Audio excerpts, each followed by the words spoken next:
we're looking at what we is provocatively saying is the next war on Israel's northern front. And I think we're talking about Hezbollah positions in southern Lebanon and possibly Syria. And we're also talking about the real threat, not just in the Middle East, but in the wider world right now, which is, I think, ungoverned spaces, spaces that you have in countries that are not really accountable to a central government. That is particularly true in the Lebanon example, where you could argue that in at least southern Lebanon, Hezbollah is more powerful than the state in Beirut. So with that in mind, I want to start off with you, General Amador, and I want to ask a very basic question. Why is a next war on the northern front inevitable? I don't know if it's inevitable, but what I can say that when you have 120,000 rockets and missiles in the hands of non-governmental organization, the chances that it will be used one day is very high. Mm-hmm. It is true that the decision-making about using it is not in Lebanon. It is in Tehran. And because the confrontation that we have with Iran about the nuclear issue and about their attempt to build independent war machine in Syria, the probability of a war is very high. Because at the end, this is the main tool that the Iranians build for these cases, to deter Israel or to fight Israel if if the deterrence will not work in the future. So only because we are confronting the Iranians, leave alone the issue of Hezbollah with 120,000 rockets and missiles, the confrontation with Iran is a good, is bring to a probability of a war in the north. Okay, I want to follow up on what you said about the confrontation in Iran.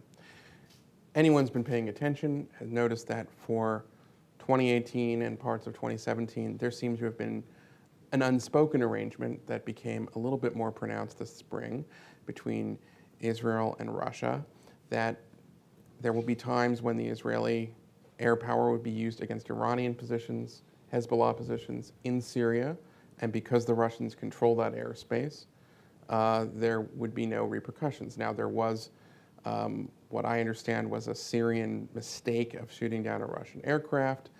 The Israelis were blamed. There was that sort of interesting dynamic between Prime Minister Netanyahu and President Putin soured for a moment, although we don't know exactly where it is. There is now an announcement of S-400s to the Syrians, or S-300s to the Syrians, sorry.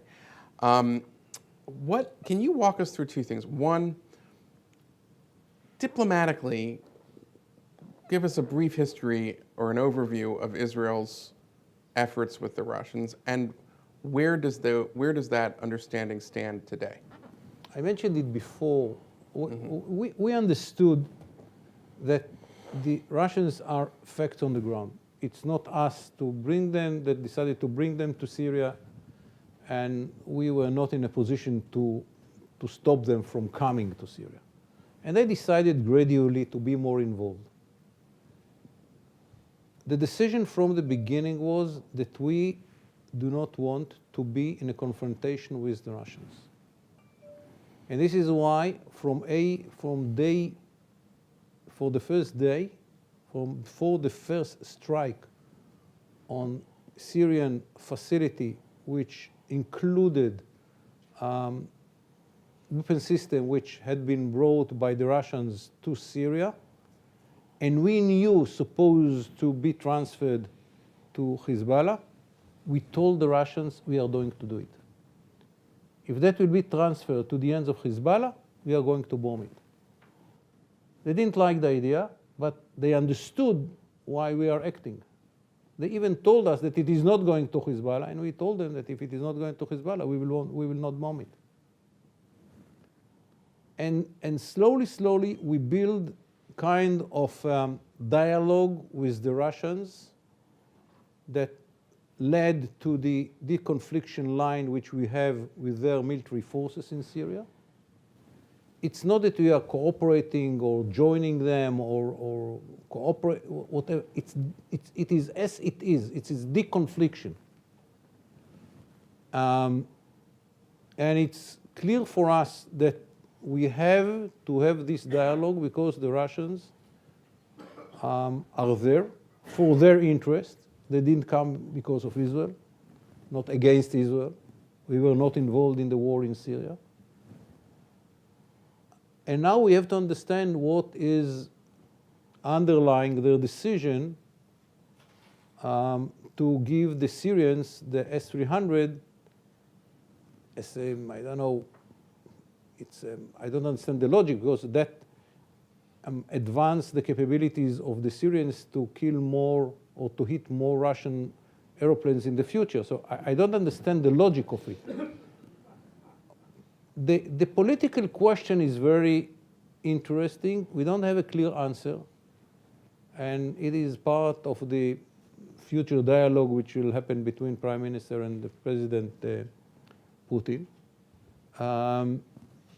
But as I said in the morning, it's a fact on the ground, and we should play the game by the rules of the game.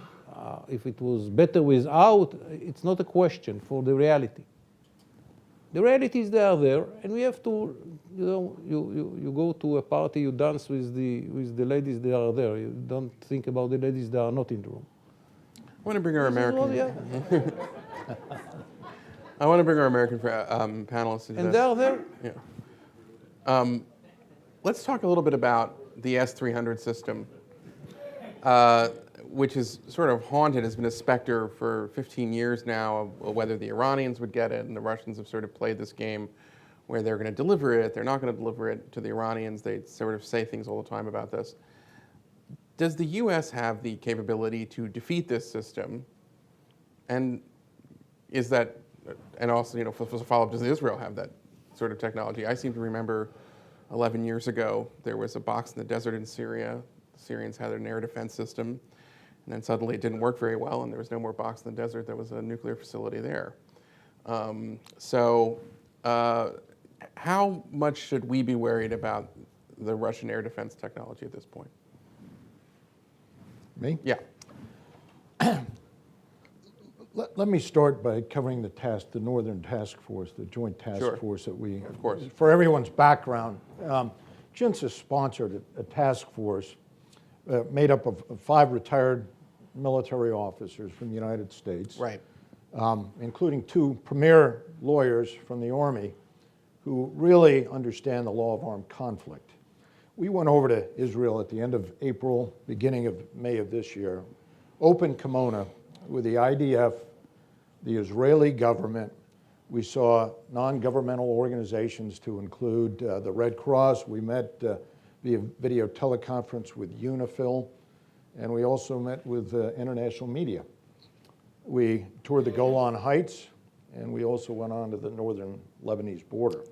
Both of areas I was very familiar with, having been a UN observer in Israel back in 1988 and 89.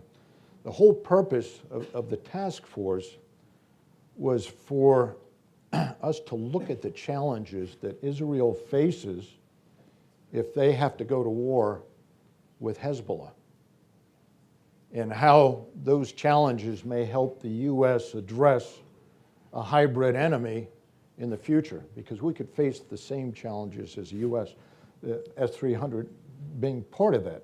Right. When we talk about Hezbollah, Hezbollah is a hybrid enemy. And for those of you that don't know what hybrid enemies are, it's essentially a non-state actor that has the military capabilities of a nation state, conventional advanced weapon systems. And Hezbollah is probably the strongest militarily hybrid force in the world today.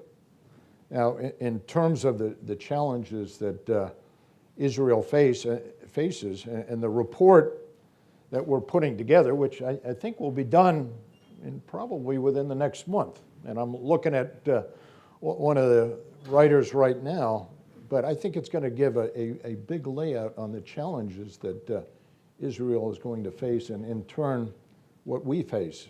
Having been on the Gaza Strip task force, there were challenges that we came away from that the U.S. faces, subterranean warfare, underground warfare. When you look at all the technology we have to look down to intercept radio emissions, well, when you're working underground like Hamas in the Gaza Strip, that negates all your technology. When you have drones, one of the first instances of UAV flying into Israel for the purpose of destruction was during the Gaza Strip conflict in July and August of 2014.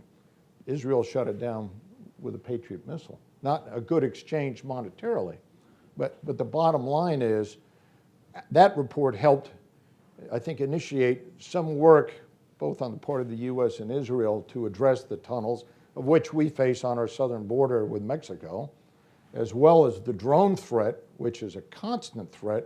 And who's to say someone could swarm a lot of drones into the Super Bowl and wreak destruction? A long way to answer your question. I think the one thing we learned in Iraq is when you have a technology, your adversary is always going to get one-upmanship on that. And so the missile threat, one of the biggest, I think, force multipliers the Israeli armed forces has is their air force. I would just point out the tunnels have been a tactic in that region since Bar Kokhba. Tunnels go back to the Middle Ages. Yeah, more than So, that. I mean, you look at World War I, you look at our Civil War, they've been around forever.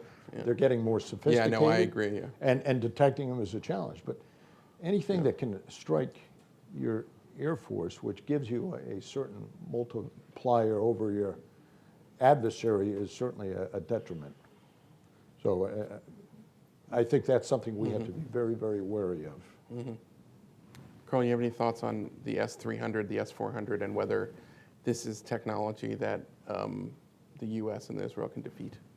Well, I don't, Eli, and in fact, I would somewhat dodge the question and say, I'm the lawyer. Sorry. Air defense is not my area of expertise. Okay. About the, here, there are two levels. One is the technology and one is the political one. But I'll begin with the tunnels that you mentioned. Another tunnel was exposed by Israel. I don't know if it was published or not yet. It was just published. Yeah. Yes, and I remember a few years ago when I was asked about it, and I say, we don't have a solution. It will take time, and we will have.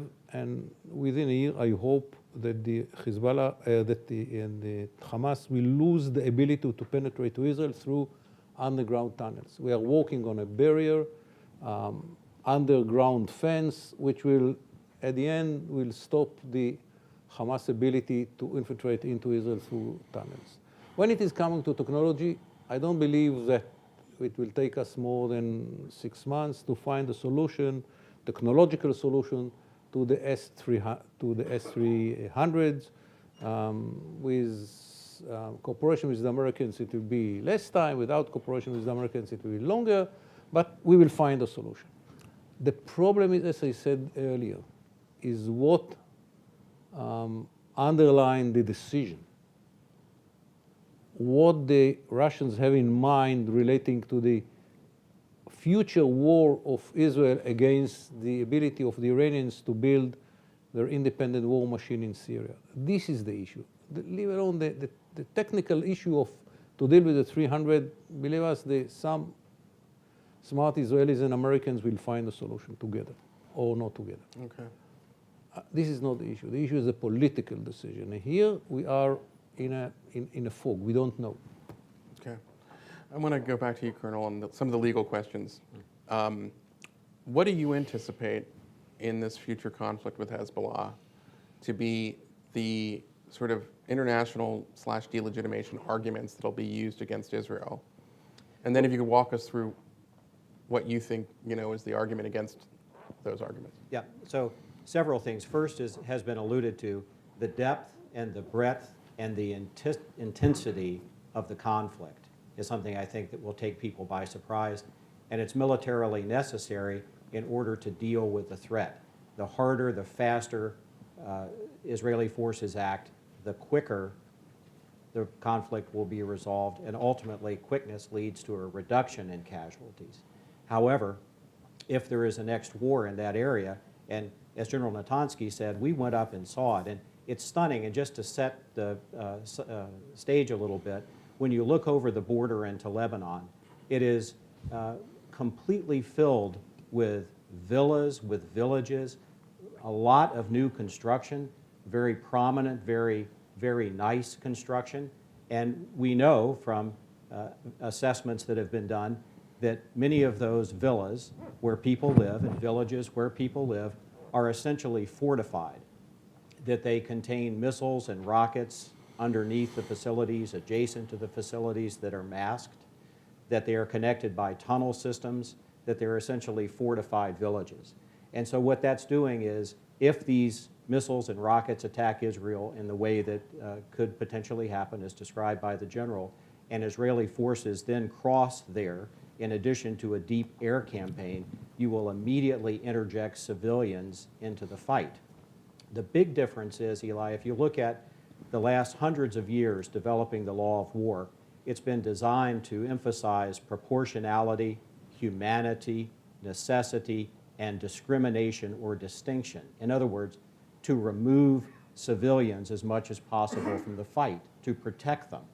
And the development of what we call operational law in the U.S. military and in the IDF has been designed in part to regulate, to constrain, to minimize the effect of combat operations to the amount practicable on civilians. Well, here what you have potentially is an adversary who has put civilians in the middle of the fight. Now, we've all who've been around in the military have seen that, where the enemy will mask or protect its weapons. It will move them up against a hospital, a mosque, a school. It will interject its fighters among civilians.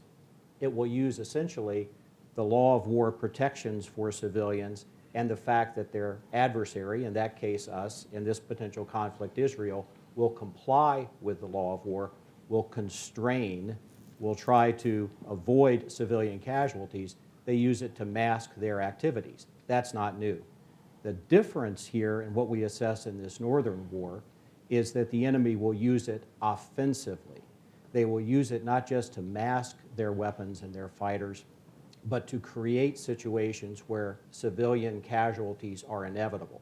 They will then propagandize that, put it on television, publish it. The world community, as we know, has a very low tolerance for that, and will seek to portray Israel as not only an aggressor, but a killer of civilians, and its response is disproportional. The perverse aspect of it is it's the adversary that has created that. The adversary has created that. So what do you do? Well, several things, and I think the Israelis are, and the IDF are as responsive, as responsible, as thoughtful about this, understanding that war is difficult, it's brutal, it's an awful thing. But given that, to try to do as much as they can in terms of their collateral damage methodology, their rules of engagement, their training, their inculcation of national values in their soldiers, their realization of the second and third order effects of military operations, their inclusion of officers who look to afford medical care and so on to civilians. But again, the key point is the enemy creates this. The enemy will not allow civilians to flee. And so how you combat it is all those measures, but also through, frankly, educational campaigns like this task force we were on, to try to get people to understand the operational and the legal context of the next war if it comes. So to invert the famous phrase of Clausewitz, war is public relations by other means. Well, very good comment. And in fact, this is not original to me. I think it was actually attributed to a former or current JINSA participant. But from the standpoint of military doctrine, we have a tendency to look at information as a supporting effort. Information operations support military operations. But adversaries look at it to the reverse.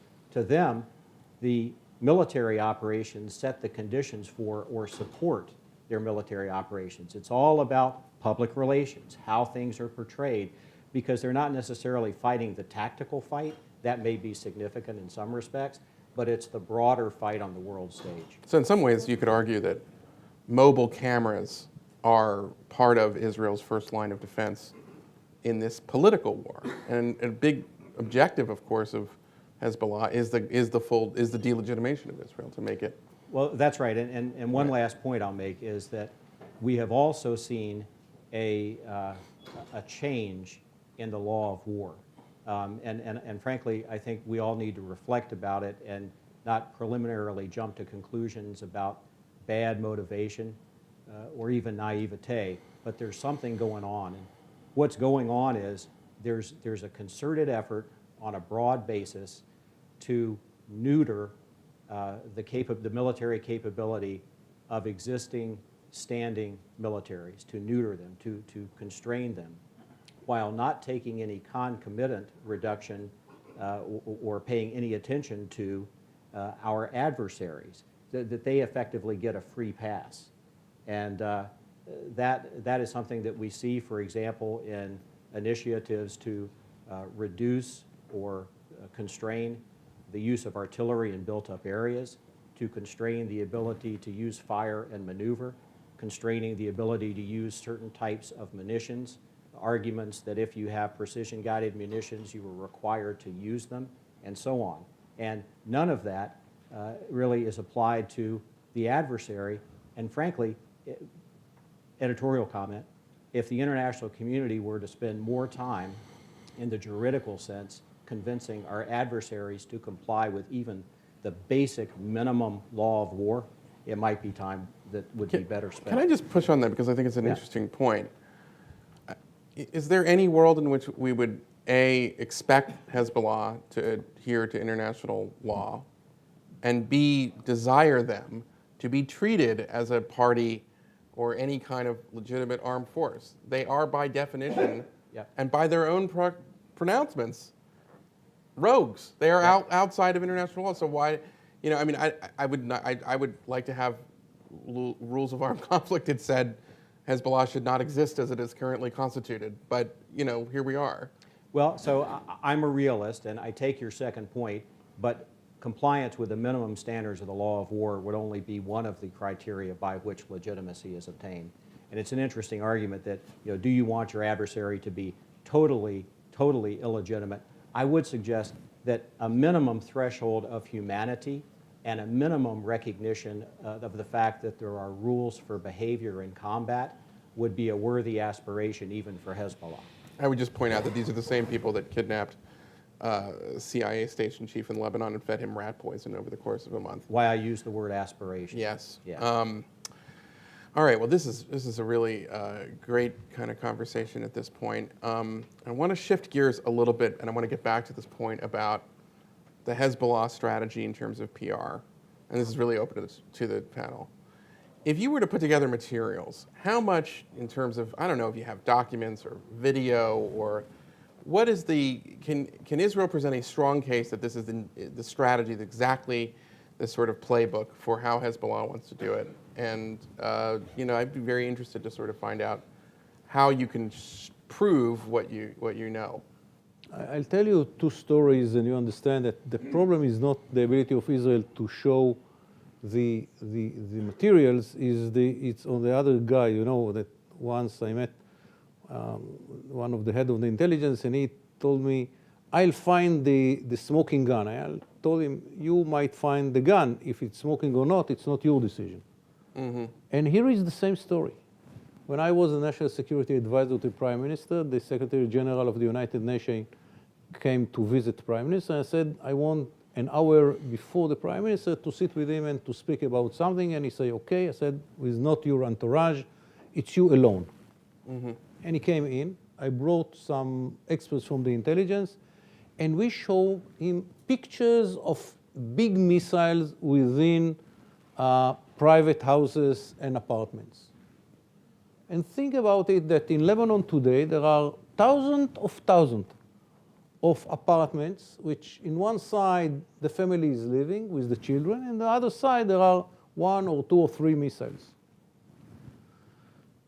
The family knows about it, but the people around, the neighbors, do not know about it. And I told him, Mr. Secretary, this is the case. Here are the places. I showed it in where the apartments are on the urban areas in Lebanon in some places. And I said, assuming that each of the 3 missiles is supposed to be launched to another direction, one is to Jerusalem, one to Haifa, and one to Tel Aviv. What is your advice as the Secretary General of the United Nations to the State of Israel? What should we do? I mean, if you don't do anything, it will be launched into these 3 cities. If you do something, all of these 3 missiles together, it's 1.5 tons with the fuel, and you understand that the whole area will be evaporate if we attack the missiles within the houses. It's not that we will put too many TNT on the target. Only 50 kilo. That's to neutralize the missile. But the missiles themselves are 1.5 tons. So what will happen in the neighborhood? What do you like to call collateral damage? But it's not collateral damage our bomb. It's collateral damage of the missiles which had been stored by Hezbollah in those places. He looked at it. He looked at me. He looked at it. He looked at me 3 times, and he didn't answer. So I said, you know what? I'll bring someone big from the Red Cross, which just mentioned. And I did the same show. And he said, you know, legitimately, it's a legitimate, I mean, by the legal measures, it's a legitimate target. But I don't want what you can do. I said, Mr., it's a French name, Mr. Francois, we know what we cannot do. But you are the Red Cross. Please tell us what we can do. Again, he looked at me, he looked at the pictures, he looked at me, looked at the picture 3 times and said, I don't know. So the problem is that no one has a good answer to these questions. And at the end of the day, I can tell you now, if we have a war in Lebanon, thousands of Lebanese will be killed, not because of us using 2 big bombs for targeting those missiles, because the TNT in the missiles which had been stored in those places by Hezbollah. But who knows? At the end, the blame will be put on us. It happened in Gaza. In Gaza, when we entered to destroy the tunnels, Hezbollah used, and I'm speaking here when Noach is in the crowd, the commander of the division of Gaza. The Hamas had all the facility to destroy houses on our soldiers as part of its preparation, and they did it. And at the end of the day, people say, "Oh, you destroyed so much houses in Gaza while it was so needed." I think that 50% of what had been destroyed in Gaza was done by Hamas, which prepared it in advance as part of his defensive system. If I could push back on just one element there, what you just So, said, because I agree with you, it's a terrible dilemma. I don't know and I know if because we can. I've covered the wars. What I can say that Yeah. if group of American generals, which visited the area, learned it very deeply, Yeah. will come up with conclusions, which will put it forward on the table of decision makers here in the United Nations, in Europe, and so on and so forth. It is much more effective than whatever we will say about it. And this is why the mission of JINSA's generals for that purpose, as it was about Gaza, was so important. Because when professionals without any connection to the event, standing up and saying, yes, we investigated it, these are the facts, and these are the conclusions, and we are telling you what the Israelis did in Gaza is more than we did in many other cases, is more convincing than whatever we will do.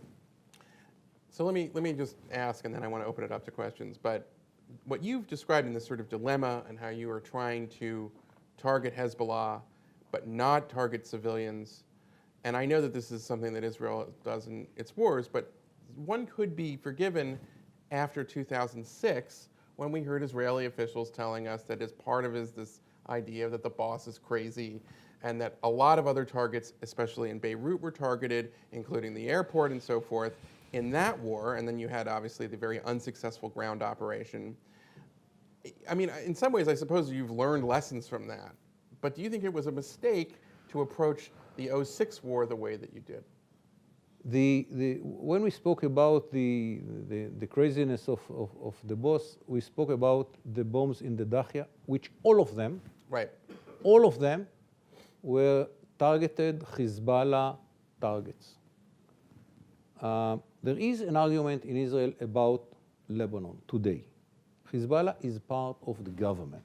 Right. Hezbollah is not anymore just non-governmental organization. It's part of the government. What does it mean to fight Hezbollah, which is part of the government, and saying Lebanon as a state is out of the game? Right. We're arguing between ourselves. I belong to the group which says that we should not bomb anything which is not directly owned by Hezbollah. But there are many Israelis who say, you are very naive.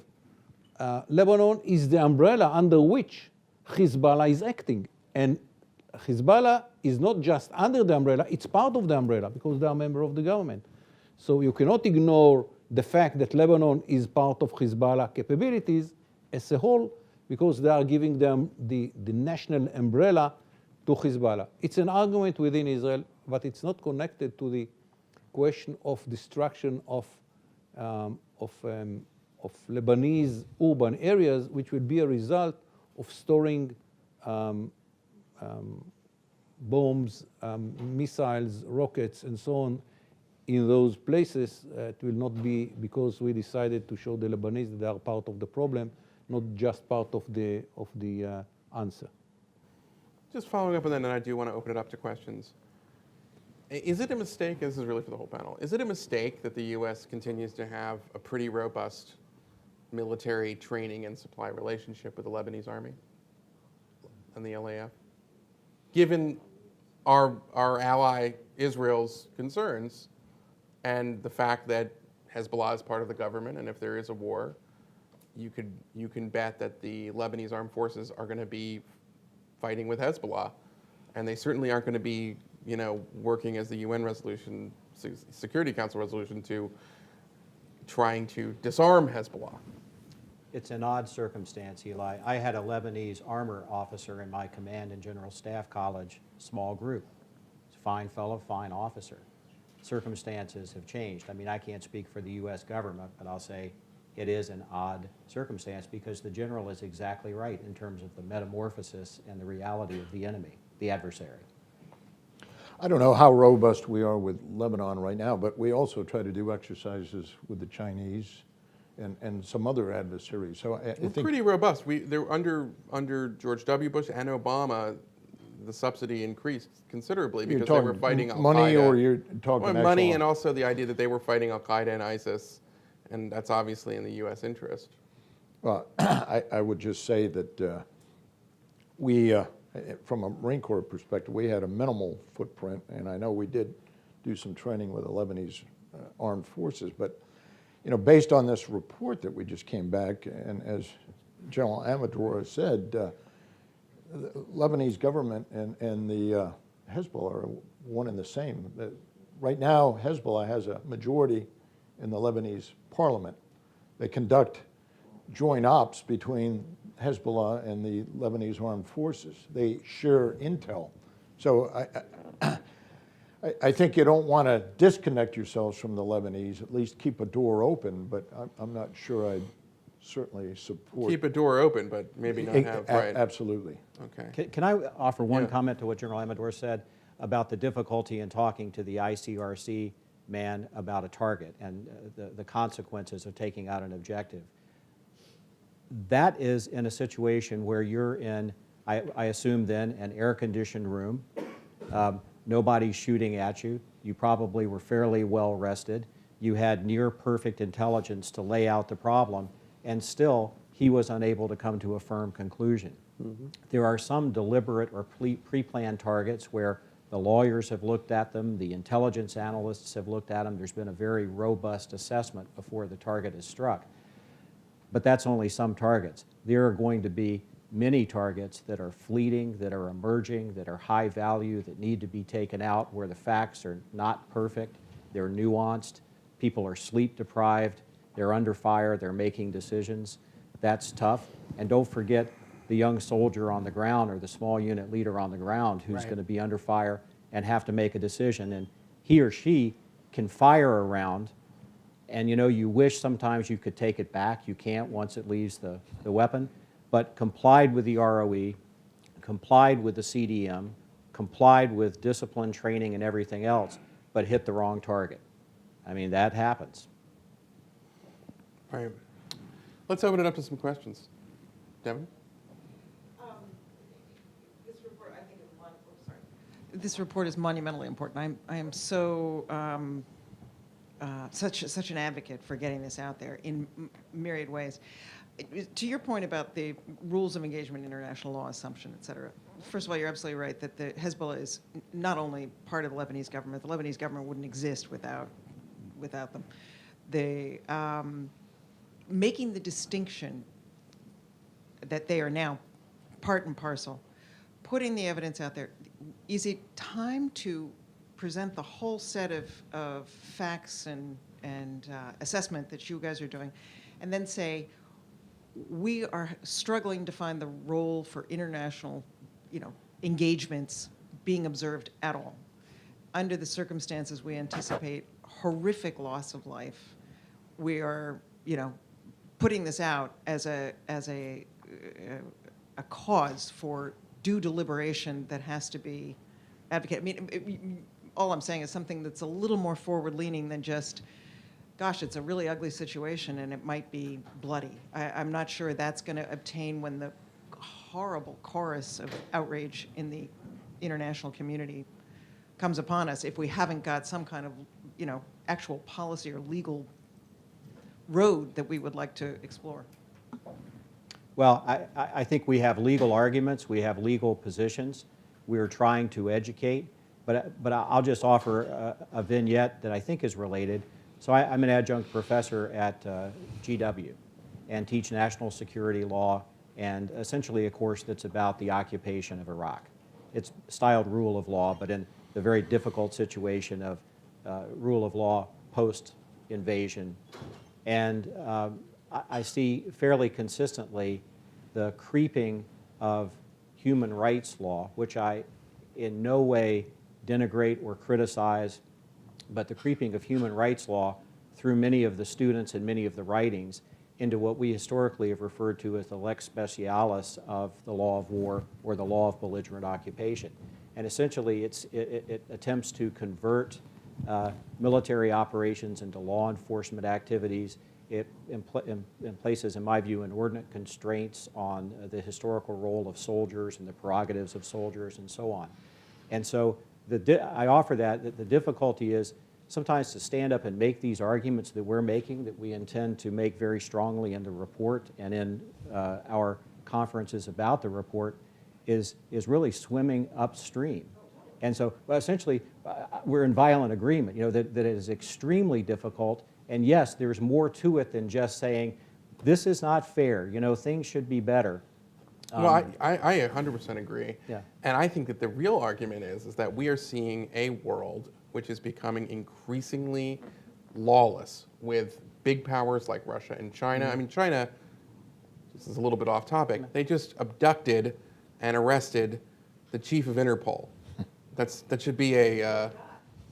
I mean, it's their guy, but I'm just saying that should be... It's a Chinese citizen. It's a Chinese citizen. He's a Chinese citizen, but he's the head of the International Law Enforcement Agency. Not anymore? Exactly. Not anymore, right. Well, but we're increasingly... We're in a world where you've got a number of states and non-state actors who are completely ignoring international law, and that's particularly true in these conflicts. And at the same time, we have a trend in the West to increasingly restrict what Western militaries can do. And so this is a little bit like the post-World War I period where, we had the Kellogg-Briand Pact, and we had the League of Nations, and we had all these wonderful intentions to never have war again, and meanwhile, the Nazis are taking power, and they don't care about any of it. You ought to be a writer. But So it's like... You're right. So I'm just saying, it's at a certain point, it's like, we agree on the goal of human rights, but this is neither the time nor place to focus on only the group of people who cares about international law and not recognize that we are increasingly facing a world that is becoming a wild, reckless, and lawless place. You took me to task when I said that earlier. No, but I agree. I'm saying I agree with you. Yeah. Can I just mention, Nikki Haley did in the UN Security Council mention the fact that Hezbollah uses protected structures to defend their armaments. I think one thing about this report, we've talked about collateral damage to the Lebanese citizens, but Hezbollah has 120,000 missiles, far more than maybe the 10,000 that were in Gaza. If they can overwhelm the Israeli air defense system, and the focus is going to be on protecting military installations and key infrastructure, what's that mean? That means a lot of Israeli civilians are going to depend on early warning and shelters for their very survival. We're also, as a result of the report, we're going to probably see Hezbollah doing incursions into Israel, local incursions in northern Israel. What are they going to do? They want to kill Israeli civilians. They're going to want to take hostages, and they want a propaganda victory, and to deter Israeli ground operations into Lebanon. So, this is not just one-sided, but it comes across in the media that the Israelis are the bad guys because they're creating all this. And that's the Hezbollah strategy. They want civilian casualties to take the Israelis to the court of public opinion. And to both of your points, it's the perversion of proportionality. Because what happens is proportionality comes from the idea, very related to distinction or discrimination, that when you take a military response, that you should take it against a military object, and proportionality is often misunderstood. There's no requirement that a military response be disproportionate. In fact, as a commander, you don't want a fair fight, right? You want to overwhelm the enemy. The proportionality comes in when you're looking at the military target in the context of civilians. So for example, if you've got the classic that you use to teach troops is, you've got one sniper in a tower, you don't have to bring in an airstrike and artillery to destroy the entire town to take out the one sniper. That would be disproportionate. But there's no issue about if the enemy is using a rifle, you've got to go after him with a rifle. No, you can use whatever means and force are necessary to take him out with permissible collateral damage, but you just don't want to be indiscriminate in the killing of civilians. The perversion I was referring to is that the enemy, the adversary, will, I've got to get my lingo right, we've moved beyond enemy now, doctrinally we call it adversary, but will use these missiles and rockets deliberately to attack civilians, civilians. We then respond, the IDF then responds with all of these control measures and analysis I'm talking about to take out the military object. Because civilians are all around it deliberately, we kill 10 civilians. There were 2 Israelis killed in the missile attack. It will be portrayed, including by many in the media and other special interest groups, why that was disproportional. There were only 2 Israelis killed, but you killed 10 or 100 Lebanese. So that's the challenge of your report. In part. Yeah. Over there. I just wanted to add, we have enough example of this. We'll have all these examples from our affairs with Gaza already. And the U.S. news media has just fallen right prey to it. You hardly know what the Israeli casualties are, but everyone reading the daily newspaper or watching television know about the children that were killed in the school because the missiles from Gaza came from the schoolyard. So, yes, it just needs to be exposed. I think it's getting a lot better. I think, if you look at the conflicts in the 90s, 2000s, but the last Gaza war, I think most of the U.S. networks and everybody was reporting on the tunnel system, I have seen it perceptively getting slightly better and people kind of getting this point. One of the aspects of the Gaza report that we did, the 2014, was the fact that the Israeli Defense Forces were responsible for internal dissemination of information. The Ministry of Foreign Affairs was responsible for the international dissemination. There was a disconnect. The IDF would not share some of the video that would have shown those missiles being launched next to a UN school because of classification. I hope that since that time that the Ministry of Foreign Affairs and IDF are working closer together to get the picture out to the international community. So that, I'd like to just follow up on General Natansky's last statement and ask Major General Amidror the following question. What JINSA is doing with this report is, I think we all understand, tremendously important, and it allows a message to be received in the world that doesn't sound like special pleading. But is there any hope that Israel will be doing a better job than it has done of telling this story? I think in some ways using what General Natansky was just talking about, using intelligence better, but Israel does so many things so brilliantly.